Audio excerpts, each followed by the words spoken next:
Hi YouTube. I'm gonna talk a little bit quiet. My girlfriend's sleeping, but pretty much finished planting this. Can't see it because I just misted it, and I'll be cleaning all the front of this off to make sure there's like sphagnum moss floating in the water. We got most of my crypts planted. The big crypts are back there. There you can kind of see them. I put one like super red one in the back left corner, and one super green one there, and like all. I think this might be a Cryptwind Deadeye green too, and it's just not big yet. And then all these smaller ones are either, I think that's like a Lutea, and these are like Lucens or Parva. I have some more of those small crypts that I might add in here eventually. So I'm not all the way done planting yet, but this is what I'm going with, just this for now. For now, this is all I'm gonna go with. So I gotta wait on some wire. I forgot to order, but I need like some stainless steel wire. And then I can put my my creeping fig on here, and I'll just wire it to the sides, and then kind of just put the root down into the water, where the water level may be. Did put some of that Tillandsia in here. There's the one right there. Here's the one that Cedric likes. But you can't see them too good from that. Well, I guess you can. I think that's good placement for him. And as far as my little island, there's a Crypticorn Wind Deadeye red, or brown, bronze, or whatever back here. He's kind of covered up, but I cut most of his leaves off because he's going to melt anyway, but he should grow back, I think. And his roots are far enough down into the water level that he should be fine. This is a Kryptanthus Oculus Jade.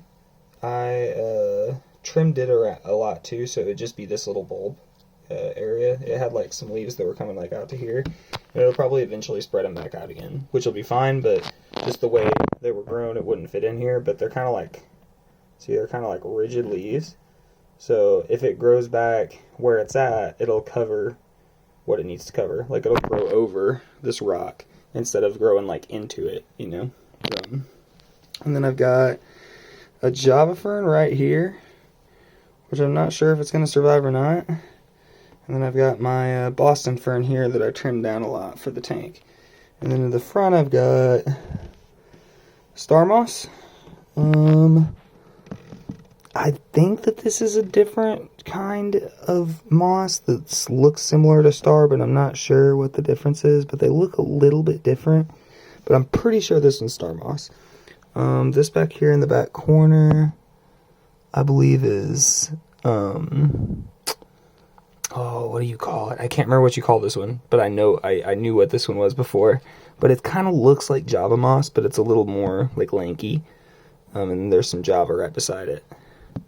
This is like just like regular hair moss. It's just like long strings with not too much going on with it. And then I'm not sure what this one is, but it looked so cool before. And you see it like it got like burnt or something from being under too much light. I think some of that moss was getting burnt because my light is too bright. So yeah, I got the island planted up. I got Java moss all over the place on the outside because I figured it would grow better in the water because it grows fully aquatic. I got it like in the grooves in the waterfall, and it looks like it's like dried now almost, and it's still sticking to it, so that's a good sign. Yeah, so probably what I'll end up doing is put a couple more little baby crypts in there. I'm going to throw one more Java Fern in the back here in between those two crypts, and it'll cover up that whole back wall and that filter intake and all that. I'm going to put the creeping fig over there, a couple pieces, and a couple pieces over here.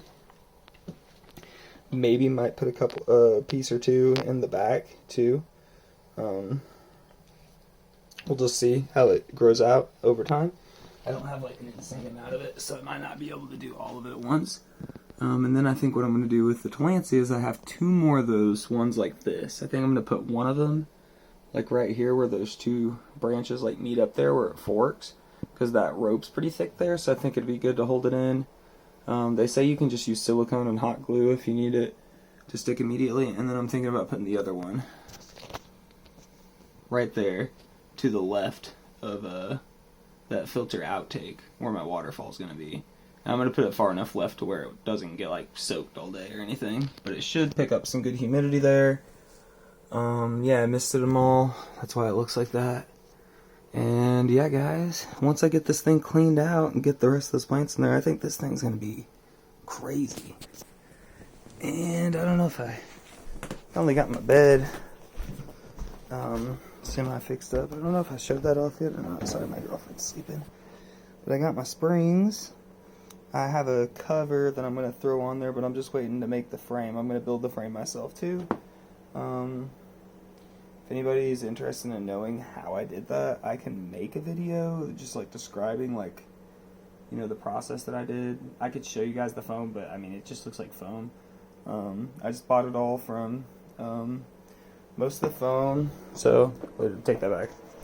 All the foam came from Foam by Mail, and one of the latex toppers came from Foam by Mail because I was looking at getting them from Arizona Premium Mattress, I think, and their shipping is just outrageously expensive, guys. Like it's a little too much for me. The springs I got from another place. I'm really not even sure what it was called. And then I got the other latex topper off of Amazon. So that's 2 layers of foam, 2 layers of latex, and then the set of springs, and then I'm going to build the frame. After I build the frame, I'll probably be in for about 11 to 12, probably maybe $1,200 after tax and everything. So that's really not that bad, guys. I hear horror stories all the time when I'm reading. I read a lot of reviews on stuff like this. And when I was reading a lot of reviews, you know, there's people who spend $1,000 on a mattress and it's dead in 3, 4, 5 years. All this stuff that I got is like the thing that has the lowest lifespan is the foam, and it's like 15 years. The springs are supposed to last like 30. Under good use case scenario, they're just really sturdy, really well made. I mean, it was expensive, but if you put all the quality pieces in, it lasts a lot longer. I did the research. It's very comfy. It's probably the most comfortable bed that I've ever slept on. And it's like you can adjust it. Like, so I got a super firm layer on the bottom, and then I got a firm layer, and then I got a medium firm latex topper. I thought maybe the medium firm would be good for us because we're both a little heavier. But that was not the case. So it was a little too... check out my Gundam. It was a little too soft, guys. Just to be, or a little too firm, just to be honest. So I got a extra soft latex topper and put that on top, and now in tandem those foams and latexes that are like varying sizes, going, you know, from the densest at the bottom to the least dense at the top. It's very comfortable. It's got good support. Let's see. The springs, the best thing about the springs is you can sit on the side of it. And look. I don't know if you guys can't tell because my lights are out and I'm trying not to wake my girlfriend. She's a heavy sleeper, but I still don't want to turn on the light on her. But this thing's not sinking very much because the springs give you that good edge crush support. So yeah, it's just laying on plastic right now so it doesn't get all dirty on my floor or anything.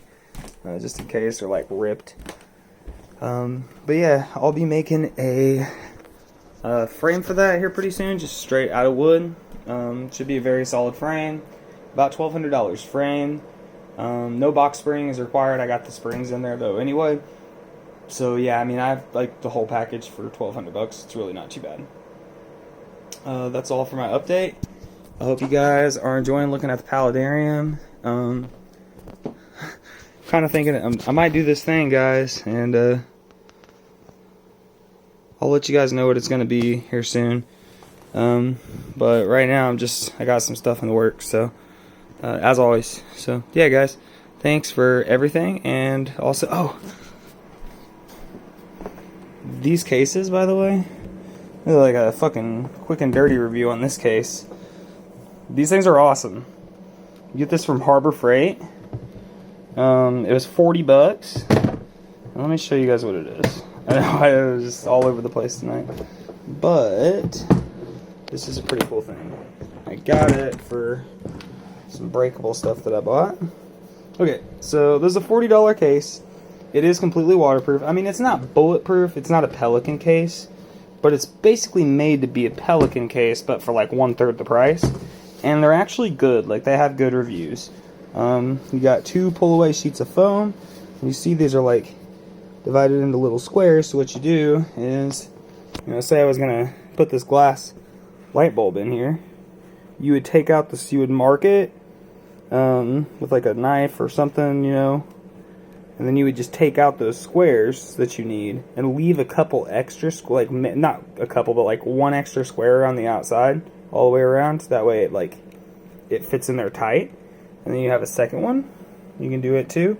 If it's something thick like this, it'll still fit down in there. If it's something smaller, you can just do the top layer. So yeah, these are really good. This is an Apache case, and they make other ones, but this is called a 3800. This one was $40, and yeah, very, very good deal. And I needed it as a carrying case for my new toy. So yeah. Anyway, guys. Hopefully you guys have a good night. Enjoy your YouTube time, and I'll see you guys in the morning. Let you see how the waterfall's running, because I finally think I might, have figured out the canister. So, yeah. Thanks, guys. Bye.